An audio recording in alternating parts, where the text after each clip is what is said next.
Welcome back to another episode of Unblock Your BS podcast. Today we've got a listener who's called in to talk about dating in a small town, the struggles that she's facing. She's been in relationships with emotionally unavailable people, narcissists. She was married for 16 years. She is having a little bit of a hard time. And you have the opportunity to come on as a guest and get free coaching with me on the podcast if you want. I will link up more details in the show notes, but go to unblockyourbs.com/podcast and you can submit your questions and either get them answered live or come on and get coached like our guest today, Jill. So let me give you a little bit of context of what Jill wrote that had me kind of reaching out to her and saying, hey, I need a guest to coach. You foot the bill. Let's go. She said, I live in a small province, Canada, population of around 180,000. So meeting someone is very hard, especially in this dating culture. Also, everyone seems to know everyone or has heard about you, right? Small town. Small town gossip. It makes it very difficult to change the way people think or interact with you. I did and am doing a lot of work on myself and grew a backbone after a bad 16-year marriage, 3 years with a narcissist, and I tend to attract emotionally unavailable men. And there. On Tinder, the likes I do get are a lot of quote unquote short term fun or long term relationship, but they never respond to my questions, just a general hello and icebreaker stuff. I have in my bio no short term fun, but I get a message from a guy whose first interactions are, so are you okay with a guy with a high sex drive? I mean, come on, then. Come on. But, that's what's out there. And she said, I just responded with, we are looking for different things. Good luck to you. I don't know what else to say in my profile to find a genuine guy, and I have been single since May. I'm going to be 48 in February, but I don't think I look my age yet. Not that it matters. And I'm starting to think that I won't find anyone, and I'm not going to lower my standards because I'm lonely. This is my first holiday season being single, and I'm just going to get through it by keeping busy. My parents joke that I will meet my partner when I'm in a nursing home. Gee, thanks, mom and dad. Well, I know it's a joke. The thought scares me. I'm building my photography business. I have a happy, outgoing personality. I'm kind, help anyone I can, volunteer. I think I have a lot to offer, but I don't know what I'm doing wrong. I'm rejoining your self aware army next month. Thanks, Jill. So, on today's episode, we are going to start with some of this kind of higher level stuff that she talks about dating apps, dating profiles. Trust me, if you're not in the dating world or you're in a relationship or marriage, there's going to be a lot on the second half that you're going to love. And as we start to unfold some of this stuff, I actually picked up on something fairly early on and I even wrote it down. And she got to the point, through our conversation where she actually matched what it is that I think was really the root issue driving a lot of her experiences, both in relationships and with herself, how she viewed dating, how she viewed relationships, that I think you're going to have some light bulb moments for you too. So let's get into this coaching segment with Jill from Canada. Jill, thank you so much for coming on to the podcast. In the interview or in the intro, I shared what you had written in that you were looking for help with. So, kind of talk to me about present moment. How are you feeling about dating life? Um, I try to be optimistic. I have an optimistic outlook anyway. But lately, I'm gonna be honest, it doesn't look great. Okay. So, Uh, talk to me the difference between trying to be optimistic and just being optimistic. I think being optimistic is just in my nature, so I automatically think positive. I automatically think good of people. I automatically think things will happen, and then sometimes, if I've been on the dating apps for a bit and there's been no traction, I have to kind of talk myself into still being positive. Okay. And when you're starting to have that kind of decline where you start to get a little bit negative or it feels heavy, what is the thought or belief that's kind of centered around that experience? It centers around I'm not going to meet anybody. Okay. Um, that maybe I'm just one of these people that I'm going to be single. Okay. And what does that mean? If you're just going to be one of these people who's going to be single, what are you making that mean? Um,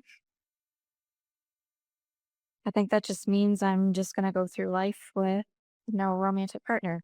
Just fill my life with my great friends and family and just kind of carry on from there. And That you desire partnership. oh, yeah, I do. Yeah. I have a lot of love to give. And So why wouldn't there be somebody who has a lot of love to give out there too that might meet you? Um, I think for me, what the struggle is because I feel like there is a scarcity simply because of where I live and the small population. And, um, even if I'm on multiple dating apps, it's usually the same people that are on the same app. So it's really hard to get, I don't want to say variety, that sounds like Fresh beets. it's kind of like, oh, he's still here. Oh, he's back. Or, and I'm sure they think the same thing if when they see Long too. Like, It oh, they're worked for there 3 again. years. Yep, I know that same feeling.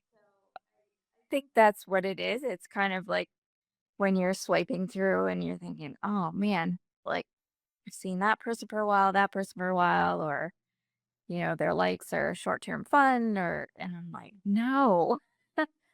Um, and I spent, like, all this time, like, doing up, like, a cute little bio, and, of course, at the bottom it says, "No short-term fun," but I'm like, "I don't think these people read the." Well, I mean, I would say the short-term fun people probably wouldn't because that's not their goal. They're right on there for relationships. So part of how I've approached dating apps is looking at it from a marketing lens of, and this is just how I needed to compartmentalize the emotional aspect of it because when I got out of my marriage, it was very heavy to like go through as much swiping and rejection and all that. Like if you remember back in the day when we used to go to bars, wouldn't Mhm. be attracted or drawn to every person in the bar. We would only scan for people that we were mildly attracted to and maybe put ourselves in lines of them or next to them. Yeah. What I think part of the issue with dating apps is that you're being confronted with rejection every swipe. You're either rejecting them or you're worried they're going to reject you. It's And then even when you match, all of a sudden it's such a rare thing to find that match that we like emotionally get invested right off the bat. When if you met somebody at a bar, it'd be a little bit different. You'd have a vibe or energy. And here it's like we have to lead with texting, which is also not a great medium for people to connect. Because, and I don't know how, if women are like this, but some men just absolutely suck at texting. They may be great humans. I have one friend, he is an amazing human being. Like, he is great with his partner. He sucks at texting, awful at it. So it's kind of hard to judge a book by its cover. So when it comes to the dating apps, I look at it as what would my ideal partner be looking for on the apps? So for you, it's definitely not somebody who's there for short-term fun, right? So I don't even think that you would necessarily need to put that on your profile because the profile is meant to get to know you as much as humanly possible with the context of the dating apps. Right. So the no short-term fun, sure, that may indicate them you're looking for long-term relationship, but isn't that also on your profile elsewhere? it's true, yeah. Okay, so I like to look at dating apps as not like pushing away verbally what you don't want or complaining about what you're experiencing. I find that when men are saying like, some of y'all are just like here for Instagram followers. It's like, yeah, but the ones of us that aren't here for that, if that's not what you want, now I'm turned off because you're negative and you're complaining about everybody else rather than letting me get to know you. Exactly. Because if I'm going to take what that for face value, I'm going to say, you're going to bitch and complain a lot. No thanks. Yeah, Not for exactly. that. So part of that is crafting your profile in a way that if you do you feel like you have a good mental picture of who you are compatible with? Maybe not like looks wise, but their energy, what their interests are, or what they would value in you. I do. Yeah. Okay. One of the exercises, I think I did with on your group Yeah. was just writing down the qualities that you're looking for. Yeah. And so I thought that was pretty significant to do. It allowed me to kind of zero in on what was really important, where before I might not have. I had an idea, but I didn't really put it down on paper, so I wasn't 100% sure what was a deal breaker for me or what I was really actually looking for and what was really, really important to me. So now that Yeah. I've done that, it's definitely, um, and I do find, and maybe women do as well, I do find at least the men I'm coming across, their profiles are very vague. They're hardly fucked out. And so it's really kind of hard to kind of gauge And it's like you said, I'm either looking at rejection or I'm rejecting someone just on face value. And um, I try not to do that. So I don't know if Yep. like I should put more information out there or should I dial it back? Like I'm not. You should put the information out there that you think would just at a minimum capture his attention, Mm, your ideal guy, mhm, right? And it's not speaking to other men. We're not speaking to other men. We're speaking to our ideal partner when you're using dating apps as a tool to connect with people that you may not otherwise. Now, with your small city, maybe we need to expand the parameters and maybe look for, I don't know, your ability to be able to have a long distance relationship. But I do feel like when we are working on healing journeys and self awareness, that does limit our pool because we're a small percentage of the overall population as it is, much less being in our age range where a lot more people tend to be married and partnered up. And so you're talking about a very, very small percentage of people as it is. So it right. is rare. And then you're also not looking to date a bunch of people. You're looking to be monogamous with one person. And so part of that is also being able to let go of the timeline. Because I don't know about you were married, right? Yes, for 16 years. Yeah. So you know what it's like to settle and self abandon. You've done that, right? We don't want to go down that path again. Same here. So I say this quite often on TikTok. It's like I know the cost of settling and I'm unwilling to pay it again. Mhm. And Yeah. so if you've gotten to a good place where you are content with yourself, you love your life, you desire partnership, you know that'll be amazing when it comes in, Mhm. and you don't want to settle just for companionship because you could have lots of friends, Yes. quote unquote. Could have lots of warm snuggle buddies. Yep. Um, but what it sounds like you're looking for is that truly deep connection where you can be your most vulnerable and authentic self and create space for him to be that as well.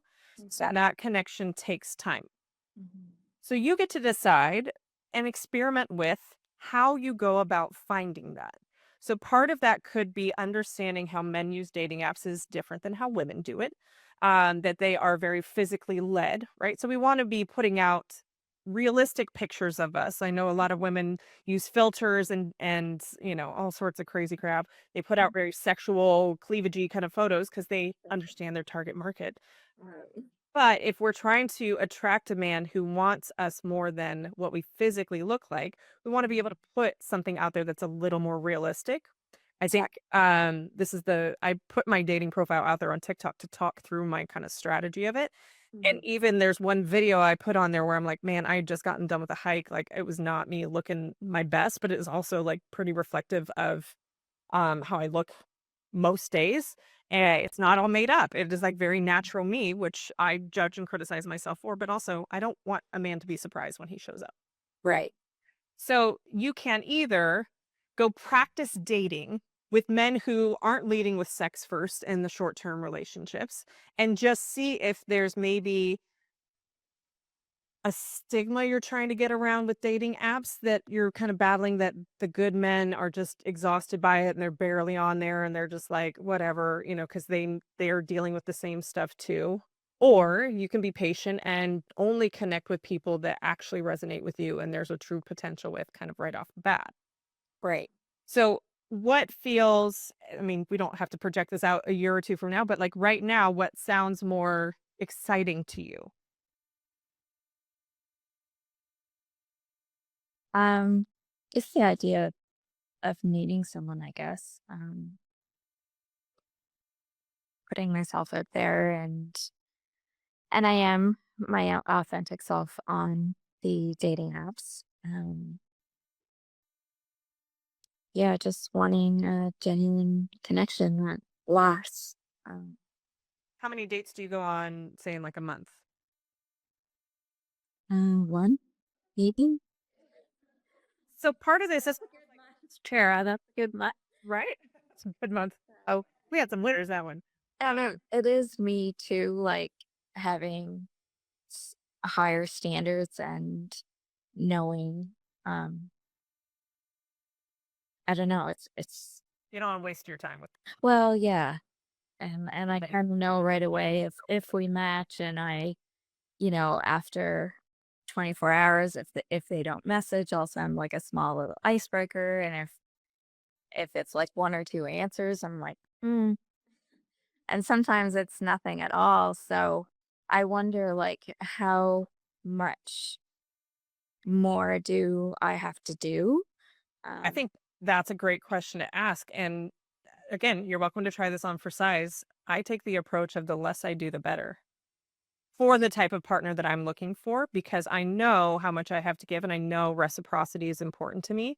And so I'm Mhm. waiting to see their effort towards me and also not taking charge, which I kind of get the sense that you will take charge if they don't. And then that puts you almost in like this masculine leading and that you don't feel safe. So I'll actually give you a real time example today.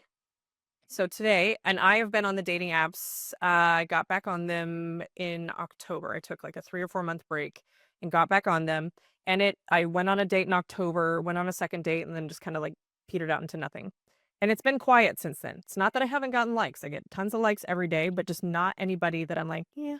And then I was also like, do I really want to date? I mean, I do, but that's what I've been battling with is like, do I wanna just go on dates for dates, or do I wanna go on dates because I wanna date with intention? And I've kind of leaned more into intention because I'm very busy, right? Like, I have Mhm. young kids and 2 businesses, like, I wanna make sure that I am saving my time for something I really want to invest in.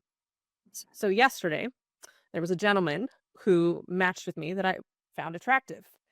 He didn't have his profile filled out, and I was like, "Oh," like, I have this standard that I don't match with people who don't have their profile filled out, but he did have one thing on there that is part of my, like, weeding out filter that's for me personally. They have to have some sort of mindfulness, therapy, meditation, yoga, deep chats, something on there that indicates that we're not just gonna have a surface level conversation for an hour and I'm gonna be miserable. Right. He had meditation on there, and I was Oh. like, okay, but he lives 4 hours away from me too. He doesn't live here, he's here visiting family, and I was like, "Ah, gosh, okay, well, screw it. We connect, maybe nothing happens, that's fine. I've got 1 day until I go on vacation with my kids, like, screw it, let's connect with him."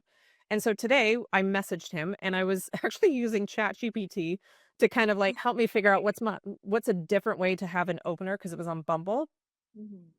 and because I have a standard opener that asks them what do they hate about dating apps, and how can we work together to avoid that? Right. Which to me seemed genius, and it gets them opening up, and like you, it helps you kinda determine, who they are kinda right off the bat. But what I found is I was getting more negative responses because it was a negative leading question. What do you hate about the apps? So I switched it up today, and I think I said, "I know we can complain a lot about the apps, but what's one thing that you actually really like about the apps?" And that led to and he answered a very long paragraph, thought it was a great question, asked me how I felt about it, and I was like, "Huh, there is depth to this person. I couldn't see that from just the photos." Um, like, his profile was just not super filled out. It was verified, though, so that's always a thing too. And, a few back and forth exchanges, and he said, "But the downside to the apps is that I can meet lots of amazing women who live nowhere near me, including you." And I was like, "Well, is that gonna be a deal breaker, or is that something that's solvable?" Normal Tara would go into solving for the problem, like, "No big deal, I can drive." But I wanted to stay on my feminine, and I wanted to put him in a position to figure it out, right? Mhm. And he said, "Totally solvable. You free for drinks tonight?" And I was like, "Attaboy."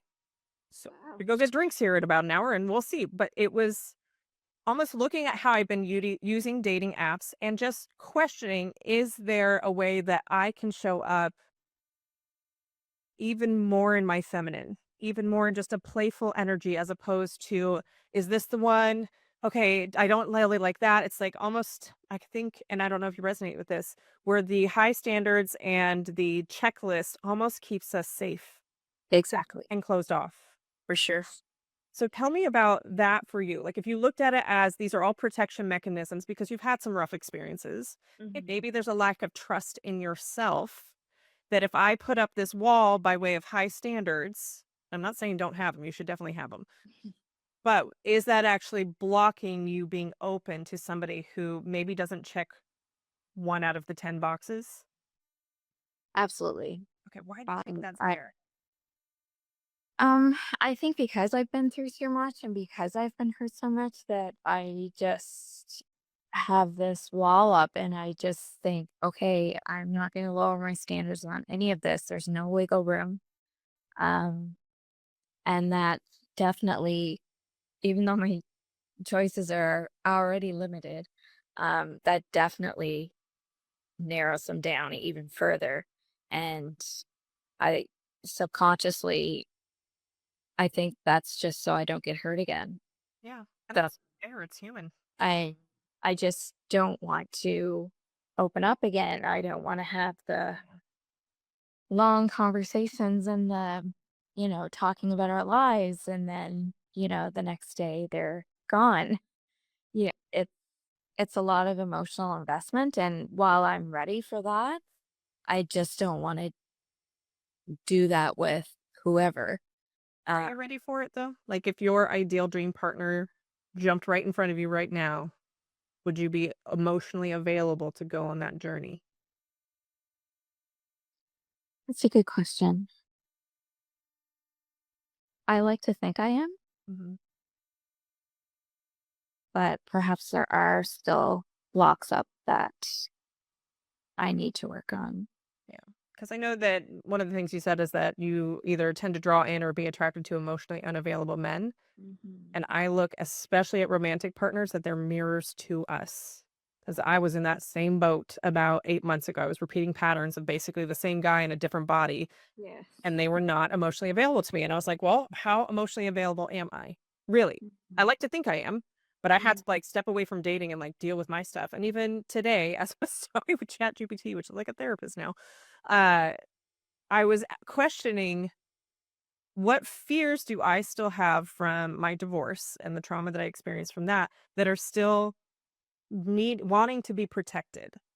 And how do I start to love on those parts of me to let me know it's safe for me to open up with discernment, right? We're not just going to go like fall in love with whoever. We're going to be discerning about it because we're wise now. We're women in our 40s. Okay. We have all of this beautiful wisdom and wrinkles and gray hairs. And still practice opening up and being vulnerable because we choose to, and we're proud of the fact that we can open up to someone, whether they accept it or not, whether they're a future partner or not. Yeah, I think you're right. I'm definitely holding back. Yeah. So you're experiencing Definitely. that in the world. It's reflected back to you. Yeah. So how can we create a plan that is baby stepping this? I'm not saying jump into the deep end, although some people need to.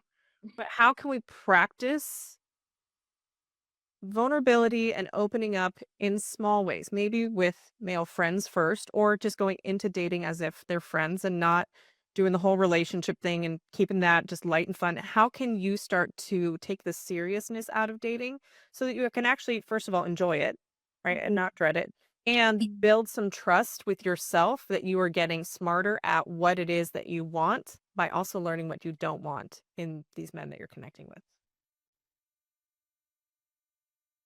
I would love to do I would love to, like, I mean, one of the best dates I've been on, we were drinking hot chocolate and going around looking at Christmas lights. We had the music cranked and singing our heads off, and it was so much fun. There was just no pressure, and, and maybe it's how I'm viewing everything, but now it just doesn't seem fun anymore. Um, What doesn't seem fun? What like, specifically? well, dating, like, Yeah. um, intimacy always comes up very, very quickly, like within the first conversation, or, you know, they assure me, no, that's not what I'm looking for. But yet it comes up if we go out on a first date. And I'm like, man, How does it come up? uh, they talk about it, ask about it, or try to make a move. And I just, Make a move how? Like going for a kiss or try to take you home? try to take me home. Okay. Yep. And And when they talk about it, how is that coming into conversation? Um, they'll ask subtle questions like, "What do you wear to bed? What do you sleep in?" I I I sleep in my Sweatpants. I sleep in my underwear. What do you sleep in? Sometimes, and then I mean, we'll just have placed our drink order, Yeah, and I guess we need a cocktail or two. already I didn't have an adult beverage yet, and you're already asking me what I sleep in. So, and And maybe yeah, I guess you're right. I do have a lot of walls up and guards up because that's an automatic, like, I tune out after that. Like, Yeah. I'm turned off. I don't look at the person the same. I'm just and they could be coming from a place of nervous and I'm not sure what to talk about and trying to keep it light and maybe because I've experienced it a bit that I kind of don't have patience for it.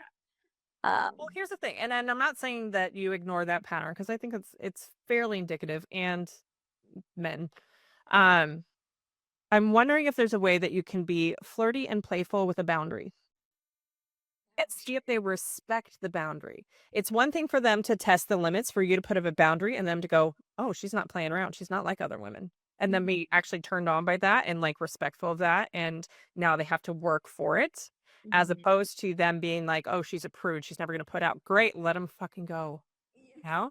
Yeah. So in my mind, I see that, and I've only really had this maybe one or two times. And this is just my personal take that I came up with last year was I'm not jumping into bed until I have uh, exclusivity and Mhm, emotional intimacy. mhm, And I don't know how long that's going to take. mhm. So that came up in a guy that I was talking with last year in like the first week. And he was like, "Oh, I'll give you exclusivity." And I was like, "Slowly roll." And then he really had a very like he was pushing it pretty hard. And luckily, like we lived like 3 miles from each other, but it was snowing, so we couldn't go see each other, which was fine.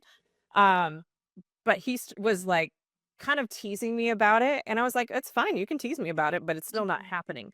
And Right. then we had a very like emotional conversation. I felt myself getting more emotionally attached to him. So I then started being okay with the idea of it. And then he all of a sudden, because I had convinced him so much that this was a good idea to have that emotional intimacy and change how he operated in relationships, because he always slept with people on the first date, that he had then started putting up the boundaries like, I don't know if I'm ready yet. It was Yeah. hilarious how that like actually Wow. backfired on me, but in a beautiful way. Right. And so you can be playful and fun about it. So when they ask, like, "Oh, what do you wear to bed?" You can skirt the question in a playful way and be like, "Maybe someday you'll find out, but gotta get through dinner." Or, "But not for the first month or Yeah. for the first 90 days," right? And kind of see who's willing to go on the journey with you, Mhm. because the right guy will actually be, I mean, maybe the right guy wouldn't ask in the first place, but don't you want somebody who's sexually attracted to you too? Oh, for sure. Yeah. And respectful of your boundaries. I did have someone kind of and I have to say, like, I haven't been around any, men who weren't respectful, like, there was never any boundaries crossed or anything, Yeah.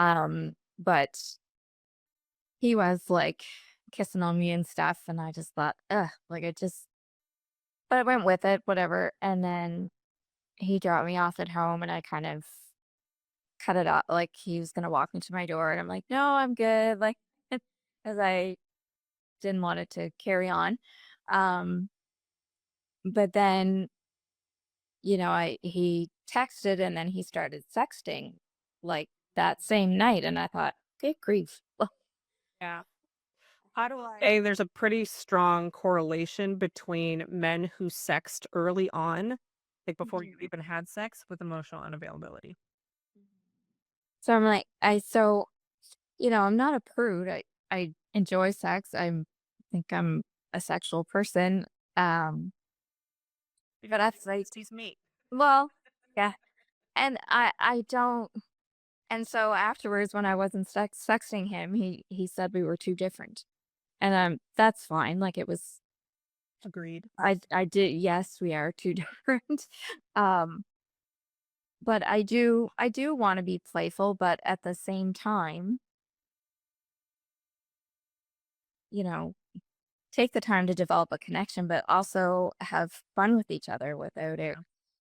Yeah. Like there has to be a happy medium, and I'm really kind of just in my particular situation and where I live and stuff, I'm finding that really difficult. It kind of seems to be all or nothing. So if Yeah. I could do that, great. I look for patterns, right? And if you're noticing the patterns of that's happening a lot, maybe with the way that either your profile is or the conversations you're having once you match is we need to switch that up so we stop having those experiences. Like something has got to switch up from the pattern that you're in so you stop Mhm. having that experience. And that can take some testing. Um, and you also being able to communicate a boundary pretty early on, especially if it starts to lead into those conversations that, Mhm. I can't wait till we get to the point of being able to have these conversations or have that intimacy. But I call it slow burn. Like I'm a slow burn kind of girly. Like I need to build a lot of trust and like pace this fairly slow. Totally understand if you're not cool with that and you want to rush things. That ain't me. And see what happens, right? And then again, we're limiting the number of people, right? Percentage wise that would be down for that. But that's kind of the point of dating, Exactly. right? Because you'd have no problem finding anybody that would just fall in love with you after sleeping with you for a long time, but then you'd be like, "Eh." Like, "I'm good for a while, but now, mm." So, are you open to dating outside of your area? Do you have the ability to do a long-term relationship or long-distance relationship if it presented itself? I think sure, I'm definitely open to it. Wow. Yep, for sure. Obviously there's some trust issues that I would have to work through myself. Um, but yeah, definitely I should expand my radius. Right, and it's just giving you more data points. I mean, to not get technical with romance, but Mhm. you exposure to people who are in different areas. Because again, you've been on the dating apps long enough, unless somebody is, like, getting divorced, and you would probably know they were and all that Yeah. stuff. It's like, let's open up the horizons, right? Yeah. Um and maybe look at adjusting your dating app with your ideal partner in mind now that you're pretty clear on what that is. And only Mhm. put things on there that he would get more and more excited the more he read about it of like, holy cow, like really? She's here? And quite honestly, I'd stay off Tinder. Tinder really is formatted for more hookups. Like that's kind of the Mhm. general theme. Bumble is a little bit of a mix. Hinge is supposed to be taken more seriously. I just like Bumble because I can expand the reach outside of just my local area. So that definitely helps. Hinge, I don't think you can do that as much, but yeah. And then the other thing I wanted to kind of dive into is this timeline that Mhm. seems to be part of the stressful piece, or I'm just going to end up alone and that belief in there. Mhm. Okay. So talk to me about why we're so attached or maybe impatient. We could call it that. Of it needs to happen sooner rather than later, or you're worried you're going to end up alone, other than mom and dad have said it. I think because seeing my friends um having really meaningful relationships and um it's all around me. So um so I don't like right at this moment, like this is my first holiday single, like and I don't even remember, like maybe my early 20s. Um and it was okay. I was okay. Yeah. Um but so I don't feel like I'm rushing myself Hmm. simply because when I do get a match, I don't necessarily jump on it and okay, I'm reading all about it and I'm going to reach out to Picking this out the person about patterns. like reaching out to this person right away and so but I think and it's weird, you shouldn't care what people think, but I do. I don't have that off switch. But I people say, "Oh, you're X age and oh, you're still single?" And I'm like, "I'm single. I'm not still single. I'm just single. I have had relationships." So, So there's a piece of judgment from others that comes up. there is, and I think that's really my only kind of not push, but gentle nudge onto trying to find somebody maybe To make the judgment stop. yeah, just so people don't think, "Okay, what's wrong with that girl? Like, she's still single." Yeah. Um I'm going to give you an example that might help you shift your perspective on this. Mhm. Okay. So if you're listening to the audio, She doesn't have purple hair. Okay, just for context. If I was a lady walking down the street and I happened to pass you and I just started screaming about how hideous your purple hair was, like, oh my God, you chose purple? Purple is disgusting. It does nothing for your complexion. It is gross. Do you think that was a me issue or a you with purple hair issue? Definitely a you issue. Okay. And you're laughing about it, which is great. Why is that? Well, one, I'm picturing myself with purple hair, but And you're like, I agree. I'm going for a change. But basically because whoever's judging me, they don't know me. They don't know who I am. They don't know what I value. They don't know my heart. Um, they just see the circumstances and they just automatically judge. And really, that should be the big reason for me not to care, but I still do. I'm leading you to where you don't care. Oh, So great. yeah, I got you. I got you. The reason why me shouting at you about purple hair is because you don't identify as somebody who has purple hair. Therefore, whatever is said about purple hair, you're like, okay, like you're fucking crazy, lady. Right? But when somebody says something about you being the age that you are and single, there is a part of you that is worried that whatever the shame or judgment is true. That's why it emotionally affects you. You identify with it. Wowzers. Yeah. Yeah. So if you didn't identify with it, you would just laugh it off and be like, yep, spinster 101 over here. Like you would just be like, okay, you're fucking crazy and you're projecting onto me. I've had to learn to do this a lot with lonely, angry men on TikTok who want to come in the comments and say some wild stuff to me. On Christmas Eve, no less, one guy said that I posted about being a single parent and like how I was handling it and that I had a really good perspective and like was so excited to celebrate Christmas on Mhm. Saturday with my kids this year. And this guy was like, you should get down on your knees and beg your ex husband to forgive you and take your life back as a wife. And I was like, I needed a good laugh. Had nothing to do with the video, had nothing to do with me, has no idea what I've been through with this man, and just projected his whack ass view of life onto a stranger on the internet. That has nothing to do with me. So these people saying these things, it's really more of them mirroring themselves of, "Oh my god, I would be devastated if I was 48 and single because now feel I'm not strong enough to be on my own," like whatever beliefs they have, and they're projecting that onto you, which sucks, and you don't have to own that their identity of that. Right. And And I'm 47, by the way. 47, my bad. Don't give her an extra year. You could be 50. So no, I don't care. Same with life. Uh, yeah, you're right. Yeah, definitely. So what is it that you're making it mean? Like, what is your belief about yourself and what you're identifying with that we can heal so that those comments just kind of slide right off your back and you just go, well, they're kind of crazy. I think I can, I know that I'm a good person and I can list off good qualities and I know all of these things, but I'm not sure I believe them simply because simply because of the experiences I've had.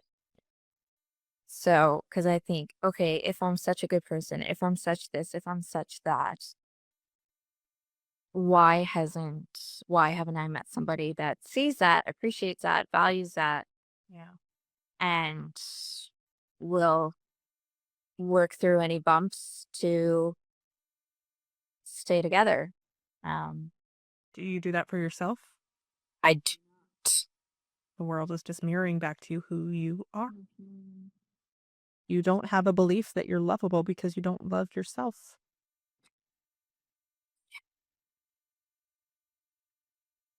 Been there. Still do. That's deep. Wow, I wasn't expecting that. Yeah. Yeah, I tend to get right into the hard tangents, 'cause that's what's really driving all of this, right? I thought that within the first maybe 2 minutes of our conversation. I even wrote it down, seeing if you'd come up with it, and you kind of started to allude to it. I was like, "Got it." Because it makes sense for how you're behaving and how you're protecting yourself, because you wouldn't necessarily receive amazing love from someone because it would feel so foreign to you, and you wouldn't have an identity of being lovable, so you wouldn't accept it. Mhm. You accept the love that you think you deserve, which is why you've gotten into some of these partnerships in the past. Yeah. It felt safer to do that because if you're rejected by a narcissist or somebody who's emotionally unavailable, but they never really knew you, and then you could protect yourself from getting hurt.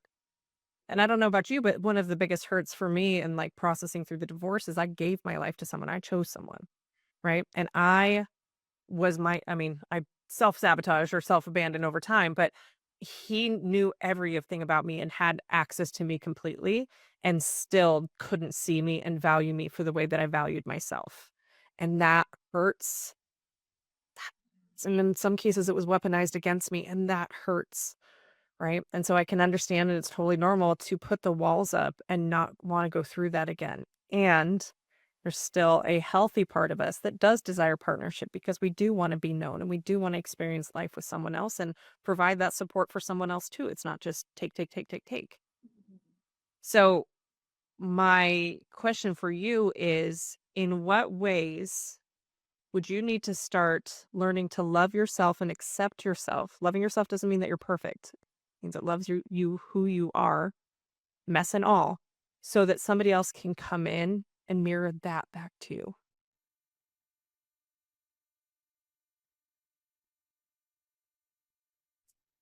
I guess just to start believing everything that I know that's true about myself. How's your self-talk in your head? It's not great. Stop there. That's where you start, right? Because that is a loop. That is conditioning. That is stuff that's been there for decades, Mhm. right? And so it's starting to become your own biggest cheerleader, offering yourself empathy and grace and compassion and a break. That was kind of how I started my self-love journey was I mean, I was trying to do the whole like talking nice to yourself in the mirror and affirmations, and it feels cheesy. And over time, it gets way easier. But I recognized I was so critical in my own head about what I was saying to myself that I wouldn't say to anybody else's face. Right. And so I started to, first and foremost, pause when those thoughts would come up. So I'm being intentional about not letting them continue because those thought loops start to almost become like this chemical mix in our body where we're used to it, we're familiar with it, and so we just keep looping it, and then we have these other protective mechanisms or protest behaviors that reinforce that belief system, and then it's just like this funky cycle we're in. Right. So first is pausing when those thoughts come up, like, dang it, that shame is probably a lot in there, like, oh, or this. And then I'm like, what do I want to say to myself right now? Like, what would be helpful right now? Because shame is actually a very poor motivator. Mhm. It's fantastic for short-term motivation, like, "Oh, you fat sack of shit," and then you get up off the couch. But over time, it's actually really destructive to the psyche and the self-worth. So for me, I've learned to become my own biggest cheerleader, which means I validate my own feelings. I check in with myself. So even today, as I was going through chat GPT therapy, I started to kind of cry because it was actually got really good at like asking really deep questions. I was like, man, I'm still hurting from experiences I had in my divorce, which has been long over with. Like, I'm great with my ex-husband now. I wouldn't go back for the world. But there were some really core, deep, deep wounds that I don't think could have come out until I'd gotten to a much more stable place. And now I'm like, wow, okay, we need to rest on that. We don't need to fix it. We don't need to numb it. We don't need to hide it. We don't need to ignore it. Just sit with it. Be okay. I'm here. Right. And I will, be really busy at work and really busy with the kid stuff. And I remember I was filling my water cup as I was about ready to go to the gym. I kind of just took a big sigh and I was like, whew, my body's really tight. And I checked in with myself. I was like, "How you doing?" Like, "It's a lot right now. It's really busy right now. I'm feeling tired. Mhm. Do you wanna rest?" "Yeah, I really do." "Okay, how can we get you some rest?" "Uh, well, I can look at my schedule and see." "No, let's go do that now." Right? And it's like becoming this really supportive 2 different personalities in your own head, if you will. It's like the supportive cheerleader side and it's the one that's the survival. Right, it's learning to love that survival side of you, which is really kind of we call it the inner child. It's the inner child Mhm. freaking out, like, "Am I lovable? Am I lovable?" Right? "Who's gonna love me? Who's gonna tell me they love me? Who's gonna validate me because I didn't get that as a child?" Right. Right? Yeah. And so it's using all of these attention-seeking behaviors, like going on dating apps and, like, being disgusted by men, but also, like, wanting the attention. There's a whole bunch of different ways it manifests. And so if we can learn to love that part of ourself and honor that it's just trying to protect us and coming at it from almost like this mature adult side of us that says, I know you're afraid you're going to get hurt, and it's okay. I'm going to be here with you that we'll navigate this together in your own head and see what happens. You're gonna make me cry. I've done my job then. I haven't done my job till somebody's crying. Was not prepared. I should put that in the little asterisk. You will likely cry, bring tissues, don't wear regular mascara. What's coming up for you with the tears? Um, Honestly, I think because I had been my true self and I did feel safe and it did feel like things were heading in the right direction for different reasons. Things kind of went off in the distance, in the rails. That I'm telling myself now, like, okay, you really showed up. You were your authentic self. You were genuinely you. Yeah. And because it didn't work out, I'm telling myself it wasn't enough. I wasn't enough. Mhm. Rather than looking at, okay, all the outside circumstances and things like that, Yeah. that there was two people, not just me. Right. Both can be true, Yeah. right? That you're really proud of yourself is what it sounds like. And you didn't get the outcome that you wanted. Both can Yep. be true.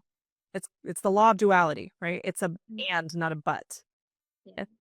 Right. And so you get to be proud of yourself for how you showed up. And what helps me with really, really hard situations and heartbreaking loss, grief, tragedy is looking at who I've become since then and what that taught me. Right. Sometimes we learn more about what we don't want than what we do want. And that has value too. Right. Mhm. So if you look back at that situation, maybe the lesson was I was really proud that I showed up for myself and for that relationship in a new way. And that Mhm. could be its gift to you. Right. I had a miscarriage in 2012. I was 16 weeks pregnant, and that devastated me. Like, I'd never experienced grief like that before. And my ex-husband had deployed shortly thereafter, and so I was by myself grieving the loss of this little girl. And it took me a good, gosh, 2000, probably 4 years to finally recognize what impact that had for the better because I kept going back and looking for the little dots to connect them. And so from that event, I went to therapy for the first time and understood what anxiety was. Never knew what it was before. I had panic attacks for the first time. I went to beauty school because all expectations were off of me because I was grieving and that's something I'd always wanted to do, but would have never done that before because that just wasn't the trajectory for me. And Mhm. from that, I became an esthetician and I went on to have another kid with my ex-husband and then had another kid and then he had PTSD and so we got into therapy for him and learned about how the brain works and here I am running a beauty business and I go into business coaching for beauty business owners and started combining the mindset side of things I was learning in therapy with business and that helped me grow businesses and then all of that work helped me get out of a marriage that was toxic that I then went and started talking about it on TikTok and all of that to say here we are because I had a miscarriage in 2012, right? I wouldn't be who I am today without those experiences and even the heartbreaking ones because I chose to heal, learn, and grow from it. Mhm. Even my ex-husband, we had a conversation a couple weeks ago where he was like, we had a really the most like vulnerable, authentic conversation I think we've ever had. And he said at one point, he's like, man, I wish we could have like talked like this during our marriage. And I said, there's no way we could have. I'm not the version of me. I couldn't have been the version of me without the traumas that I went through with you. And same for him. Right, Mhm. woulda, shoulda, coulda, but we've learned from it and we've grown from it and we're better for it. Right. So the way I sum that up is you get the result you want or the lesson you need, but either way you win. And when you approach life and dating and relationships with that mentality of it's going to work out for me in the end regardless, it just may be a different outcome than I think, but it'll probably be better because the universe, God, whoever has a better picture and vision of what I need and better than myself. I can go in with less attachment to an outcome. Just go for the experience of who you're becoming along the way. So your homework is going to be telling yourself how proud you are of yourself at least once a day, right? whether you're getting through a tough meeting, showing up for this call, right? That you're proud of yourself for having boundaries, for not being a people pleaser, for not like all of those growth things. I want you to start to recognize where you're evolving and you're growing by saying, I'm proud of me for blink.